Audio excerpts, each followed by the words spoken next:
আজকের অনুষ্ঠানের সভাপতি, সম্মানিত বগুড়াবাসী ও আমার প্রিয় ভাই ও বোনেরা, আসসালামু আলাইকুম। আজ প্রায় 2 যুগ পরে বগুড়ায় এসে অত্যন্ত ভালো লাগছে।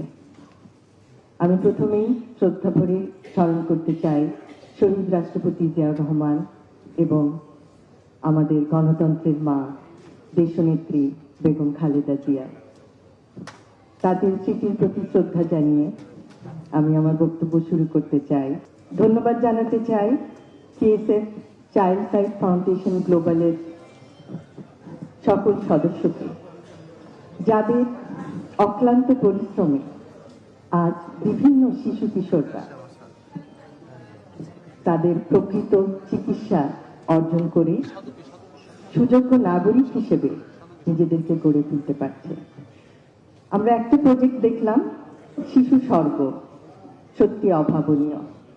আমরা কিভাবে নিজেদের প্রচেষ্টায় শিশুদেরকে একটি স্বর্গের মতো সুন্দর স্থানে নিয়ে যেতে পারি, যেখানে তারা শিখছে আত্মবিশ্বাস, যেখানে তারা শিখছে নিজের প্রতি আত্মবিশ্বাসের ফলে এগিয়ে যাওয়া, জ্ঞানের আলোকে এবং অন্ধকার থেকে নিজেদেরকে প্রতিষ্ঠিত করা।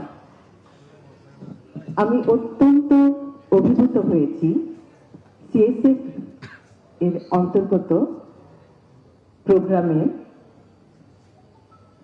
দুইজন যে বক্তব্য রাখলেন এবং একজন বললেন তিনি কবিতা লেখেন, তিনি আইটি সেক্টরেও কাজ করছেন। আমি সত্যি তাদের জ্ঞান এবং তাদের প্রচেষ্টা আশা করব যে তারা ভবিষ্যতে আরো উন্নতি করবে এবং সবার কাছে একটি উজ্জ্বল দৃষ্টান্ত হিসাবে থাকবে। আমরা বিশ্বাস করি যে শিশুরাই জাতির ভবিষ্যৎ। আজকের শিশু হবে আগামী দিনের দেশ গড়ার মহান সৈনিক।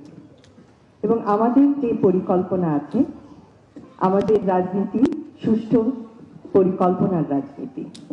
এবং আপনারা হয়তো জানেন যে সুস্বাস্থ্য বিভিন্ন জেলায় কিভাবে ছড়িয়ে দেওয়া হবে আমাদের পরিকল্পনার মাধ্যমে, এবং শিক্ষা ব্যবস্থায় one tap one teacher, happiness, শিক্ষার সাথে হ্যাপিনেসকে কিভাবে যুক্ত করা হবে, এবং এরকম বিভিন্ন প্রকল্পের মাধ্যমে জাতিকে স্বাস্থ্য, শিক্ষা এবং ক্রীড়াক্ষেত্রে আপনারা দেখবেন যে আমাদের পরিকল্পনায় আছে বিভিন্ন জেলায়